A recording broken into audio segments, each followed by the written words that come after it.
66 breaking.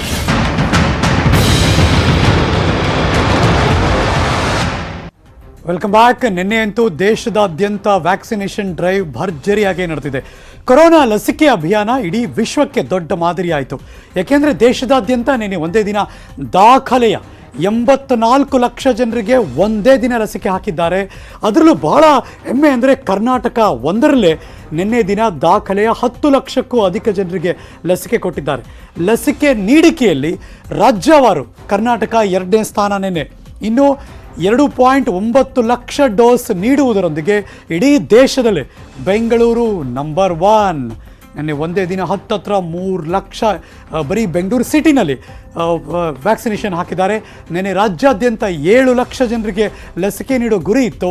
ಆದರೆ ಬೆಂಗಳೂರಿನಲ್ಲಿ 1 ಲಕ್ಷ ಜನರಿಗೆ ಲಸಿಕೆ ವಿತರಣೆ ಗುರಿ ಹಾಕಿದರು. ಅದೆಲ್ಲವನ್ನು ಮೀರಿ ದೊಡ್ಡ ಸಾಧನೆ ಆಗಿದೆ. ಇದಕ್ಕೆ ಆರೋಗ್ಯ ಸಚಿವ ಡಾಕ್ಟರ್ ಸುಧಾಕರ್ ಸಂತೋಷ ವ್ಯಕ್ತಪಡಿಸಿದ್ದಾರೆ. ರಾಜ್ಯದಲ್ಲಿ ಇದುವರೆಗೆ ಒಟ್ಟು 1.96 ಕೋಟಿ ಲಸಿಕೆ ವಿತರಣೆ ಮಾಡಿದಂತಾಗಿದೆ. ನಿನ್ನೆ ದಿನ ಭಾರತದ ಲಸಿಕೆ ದಾಖಲೆಯ ಲಸಿಕೆ ಇದು ಅಂತ ಪ್ರಧಾನಿ ಮೋದಿ ಅವರು ಟ್ವೀಟ್ ಮೂಲಕ ಅಭಿನಂದನೆ ಸಲ್ಲಿಸಿದ್ದಾರೆ. ಎಡಭಾಗದಲ್ಲಿ ಆ ಟ್ವೀಟ್ ನಿಮಗೆ ತೋರಿಸ್ತಾ ಇದ್ದೀವಿ. ವಿಜ್ಞಾನ ತಂತ್ರಜ್ಞಾನ ಕ್ಷೇತ್ರದಲ್ಲಿ ಮಗದೊಂದು ಸಾಧನೆ. ಡ್ರೋನ್ ಮೂಲಕ ಔಷಧಿ ಸಾಗಾಟಕ್ಕೆ ಪ್ರಾಯೋಗಿಕ ಚಾಲನೆ ಸಿಕ್ಕಿದೆ. ಚಿಕ್ಕಬಳ್ಳಾಪುರ ಜಿಲ್ಲೆಯ ಗೌರಿಬಿದನೂರು ತಾಲೂಕಿನ ಶಂಭೂಕನಗರದಲ್ಲಿ ಪ್ರಾಯೋಗಿಕವಾಗಿ ಡ್ರೋನ್ ಹಾರಾಟ ನಡೆಸಲಾಯಿತು. ತುರ್ತು ಪರಿಸ್ಥಿತಿಯ ಸಮಯದಲ್ಲಿ ಬೇಗನೆ ಔಷಧ ಪೂರೈಕೆ ಮಾಡಲಾಗುತ್ತೆ. ಇದರಿಂದ ರೋಗಿಗಳ ಜೀವವನ್ನು ರಕ್ಷಿಸಬಹುದು. ಅಷ್ಟೇ ಅಲ್ಲ, ಆಹಾರ ಪದಾರ್ಥ ಮಾನವನ ಅಂಗಾಂಗ ಸಾಗಾಟಕ್ಕೂ ಕೂಡ ಸಹಕಾರಿಯಾಗುತ್ತೆ. Throttle Aerospace Private Limited drone ಮೂಲಕ ಔಷಧಿ ಸಾಗಿಸುವಂಥ ಪ್ರಥಮ ಪ್ರಯೋಗಕ್ಕೆ ಚಾಲನೆ ಸಿಕ್ಕಿದೆ. ದೇಶದಲ್ಲೇ ಪ್ರಥಮ ಪ್ರಯೋಗ ಕರ್ನಾಟಕದಲ್ಲಿ ನಡೆಯಿತು. ಶೀಘ್ರದಲ್ಲೇ ವಿಶೇಷ ಡ್ರೋನ್ ಬಳಕೆ ಲಭ್ಯವಾಗುತ್ತೆ.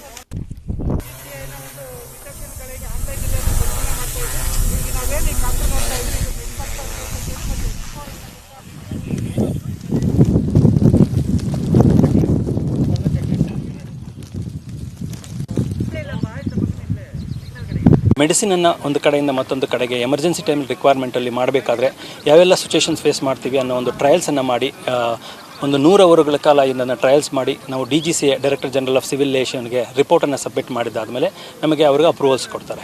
ಇದರ ಪ್ರಾಜೆಕ್ಟಿನ ನಮ್ಮ ಈ ಟ್ರಯಲ್ಸಿನ ಮುಖ್ಯ ಉದ್ದೇಶ ಮೆಡಿಕಲ್ ಎಮರ್ಜೆನ್ಸಿ ಟೈಮಲ್ಲಿ ಮೆಡಿಕಲ್ ಟೈಮ್ಲಿ ಮೆಡಿಸಿನ್ ತುಂಬ ಇಂಪಾರ್ಟೆಂಟ್ ಆಗಿರ್ತದೆ. ಎಲ್ಲ ಕಡೆಯಲ್ಲೂ ಎಲ್ಲ ರೀತಿಯಾದ ಮೆಡಿಸಿನ್ಸ್ ಅವೈಲಬಿಲಿಟಿ ಇರೋದಿಲ್ಲ. ಅಂಥ ಸಂದರ್ಭದಲ್ಲಿ ಹಾಸ್ಪಿಟ್ಲಿಂದ ಹಾಸ್ಪಿಟ್ಲ್ಗೆ ಆಗ್ಬೋದು, ಮತ್ತು ಬ್ಲಡ್ ಬ್ಯಾಂಕ್ಸಿಂದ ಹಾಸ್ಪಿಟ್ಲ್ಗೆ ಆಗ್ಬೋದು.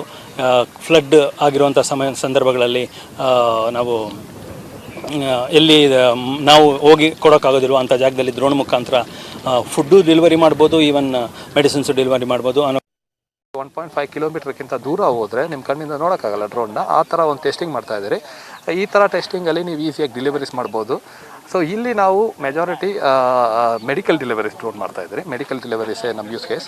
ಸೊ ನಾವೇನು ಮಾಡ್ತಾಯಿದ್ದೀರಿ ಅಂದರೆ ನಮ್ಮ ಹತ್ರ 2 ಪರ್ಟಿಕ್ಯುಲರ್ ಮೆಟ್ಕಾಪ್ಟರ್ಸ್ ಇದೆ. ಒಂದು ಬಂದ್ಬಿಟ್ಟು ಮೆಟ್ಕಾಪ್ಟರ್ X4, ಇನ್ನೊಂದು ಬಂದ್ಬಿಟ್ಟು ಮೆಟ್ಕಾಪ್ಟರ್ X8 ಅಂತ. ಮೆಟ್ಕಾಪ್ಟರ್ X4ದು ಪ್ರಾಪರ್ಟಿ ಏನು ಅಂದರೆ ಒಂದು ಪರ್ಟಿಕ್ಯುಲರ್ ಪಾಯಿಂಟ್ಗೆ ಹೋಗ್ಬಿಟ್ಟು ಅಲ್ಲಿಂದ ಆಲ್ಟಿಟ್ಯೂಡ್ ಕೆಳಗಡೆ ಬಂದು ಸರ್ಟನ್ ಮೀಟರ್ ಆಫ್ ಆಲ್ಟಿಟ್ಯೂಡ್ ಬಂದ್ಬಿಟ್ಟು ಅಲ್ಲಿಂದ ಟ್ರ್ಯಾಕ್ಟರ್ ಮಾಡುತ್ತೆ. ನೀವು ಡೆಲಿವರಿ ಬಾಕ್ಸ್ನ ನೀವು ಡೆಲಿವರ್ ತೊಗೊಬೋದು. ಕೊರೋನಾ 2ನೇ ಅಲೆ ನಡುವೆಯೇ ಅರ್ಧ ರಾಜ್ಯ ಅನ್ಲಾಕ್